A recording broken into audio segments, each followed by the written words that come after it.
Magandang araw mga boss. Ngayong araw na to ay mag-install tayo ng ating mga sanitary pipes mula sa pagdudugtong ng PPR para abang sa ating faucet. Yan. At pag-install nito at pag-aabang ng dos na PVC para sa ating flooring ng ating CR at saka sa lababo.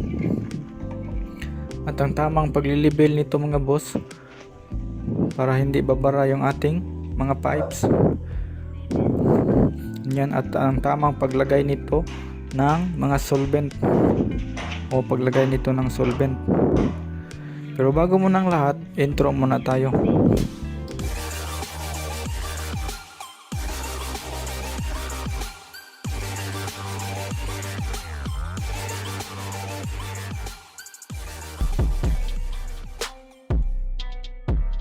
So ito mga boss, bali sa ilalim ng hagdanan natin lagay yung ating CR. So bali ang lapad pala ng ating CR ay 1 by 2 meters. Bali yung division na yan yung poste. Yan yung division ng ating CR. So kasya lang yung tao pag umupo sa toilet bowl. Yan. So bali ito nga boss, susukatin natin. So bali ang sukat niyan ay 204 cm. So bali may finishing pa tayo at saka yung tiles kaya paabot yan ng 200 cm or 2 meters. So ito mga boss, may bato pa kasi ditong nakaumbok. Kaya ang ginawa namin, ginamitan ko ng grinder yung pagkating ng tiles niyan at saka natin yan babasagin. So ito nga pala yung daluyan ng ating mga tubig mga boss. Yan yung sa flooring ng tiles, yung sa floor drains mga boss dito, at saka sa lababo mga boss, may butas tayo dyan sa ilalim. Ganyan, dyan natin yung dos na PVC lagay ito. So ito yung sa lababo natin mga boss. Bali ang mangyari yan dito sa labas. Yan. Bali sa labas yan nakapurma mga boss. So ganito ang mangyari dyan sa labas nan. Ganyan. So dapat kung saan yung padulo yung flow ng water nyo, ganyan dyan mo ipwisto yung cord na yan. Ganyan yung flow ng water. So ito naman is para yun sa flooring ng ating CR niyan, para abang yan sa ating floor drains. Diyan. Bali ganyan yung pwisto niyan sa likod. Ganyan. So bali ito nga pala mga boss niyan. So bali ito nga pala yung sa floor drains natin, at ito ay sa lababo. Sa laboratory. Yan. So mamaya ito lalagyan ng epoxy solvent pag na final niya.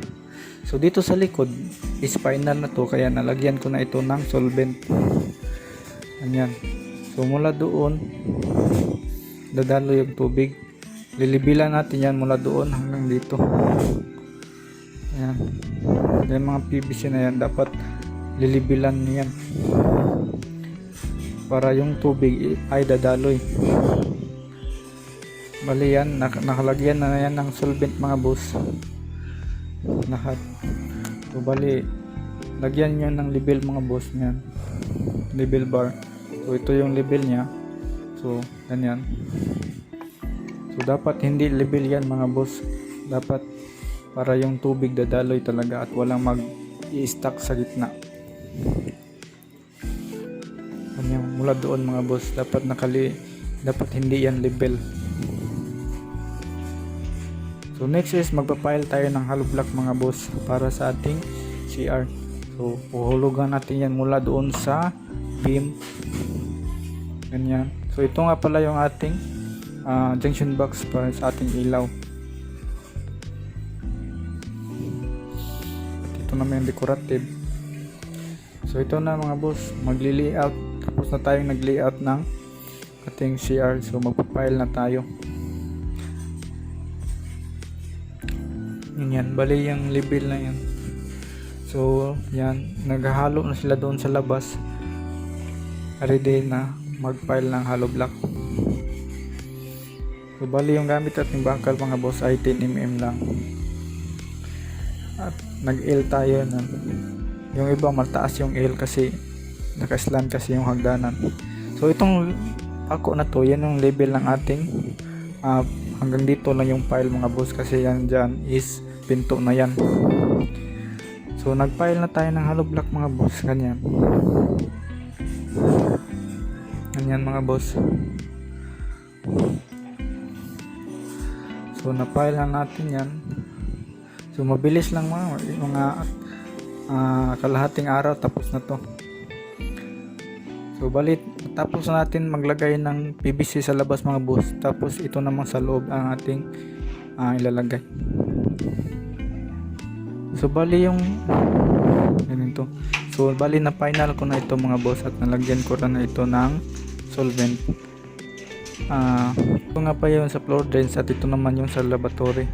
Bali na final ko na yan mga boss, nalagyan ko na rin yan ng mga solvent, at tapos ko na nalebelan yun gamit yung level bar. So dadaloy talaga yung tubig mga boss, ganyan mga boss. At saka dito sa floor drains, so yan mga boss, nakaangat siya mga boss. Anyan. So siguraduhin mo yung mga level bar kayo mga boss paglalagay ng mga sanitary pipes, para walang mag-i-stack na tubig sa PVC. Lahat ay dadaloy talaga sa kanal. So ito nga Atlanta solvent, ito ang ating ginagamit mga boss sa pagsusolvent mga boss. At yung gamit nating PVC mga boss ay Atlanta din. So may nagmasa tayo ng konti mga boss para ilagay natin dyan, para hindi na yan ma-dislocate yung ating level. Ayan. So nasa level na yan.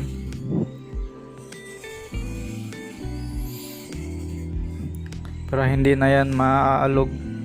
Mali yung guhit na itim na yan, yan yung ating flooring. Yan. Level yan ng ating flooring. At saka doon. Yan. So yan nga pala yung ating septic, mga papunta sa septic mga boss. Yan yung 4 na PVC na yan. Yan yung tinatabunan nito. Bali ang sukat pala ng ating laboratory mga boss mula sa flooring ay 50 cm mga boss. Yan. Mula sa flooring 50 cm mga boss. At 50 cm yung sa tubig natin mga boss, kasi magkatabi lang yan sa tubig na PPR natin. At ito namang sa pangbalde na tubig mga boss, yan, ito yung sa balde na tubig, yung dito tayo maliligo, ay 60 cm mga boss. Yan. So 60 cm. Next as yung sa tangki ng bowl, yung tangke ng ating toilet bowl ay 20 cm lang yung mula sa flooring. Yan yung haba ng ating PPR o yung gripo nya. At yan yung level natin sa ating flooring. So ito nga pala mga boss, yan.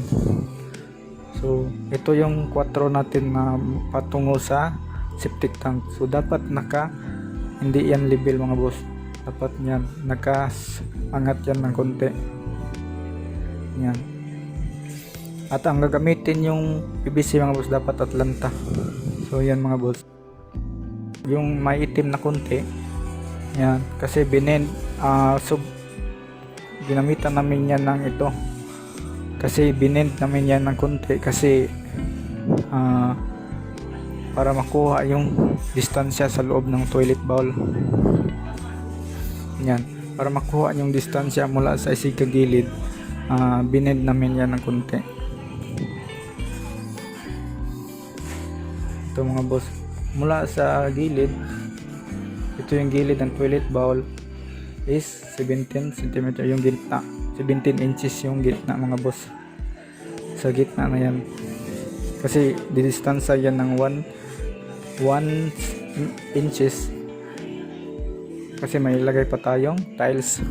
So mula sa finishing ang ating pagsusukat. Mula sa finishing is 14 yung nasa gitna. Ayan. 14 yung nasa gitna mula sa finishing. 14 inches. Yan. Bali yan yung likod ng ating toilet bowl, yung 14 inches. So next is mag-install tayo ng PPR. So yan. Ito yung abang ng faucet mga boss. Ito yung uunahin natin. So mula sa faucet papunta sa pinakadulo. Diyan tayo magsisimula. Ito naman yung elbow. So habang pinapainit namin yung PPR heater namin, susukatan muna namin yung PPR. Ayan. So mas maganda mga boss, meron kayong PPR cutting. May PPR cutting kasi mga boss, yung parang gunting. So sa banda namin ay gumamit kami ng lagari. Mas magandang may PPR cutter kayo para malinis yung pagka-cutting mga boss. Kasi pag lagari, may tira-tira pa kasi. So sa pagdudugtong mga boss ito, so idiin nyo lang ng husto mga boss, yan. So hanggang makuha yung dulo. Tapos dandahan yung hihilain yan. Tapos diin nyo ng mabuti yan. So mga 5 to 10 seconds, yan. So madali lang itong mauga, mga 5 to 10 seconds. Ganyan lang. So mula tayo sa pag-aabang ng faucet papunta sa dulo. So next is ito yung abang sa ating toilet bowl, yung tubig ng ating toilet bowl. So madali lang naman gamitin ito mga boss, at madali din i-install pag PPR yung gamit nyo. Ganyan. Kontra sa GI, mahihirapan ka talaga sa GI. Yung 3 araw mong ginawang paglilinya, pag sa PPR ka, kalahating araw lang yan ang gagawin. So yan mga boss, bali ito yung piston nya. Yan. Ito, magkatabi lang yan dyan. So madali lang mga boss i-install yung PPR. So hanggang dito na lang muna mga boss. Maraming salamat sa panonood. Please like and subscribe this channel.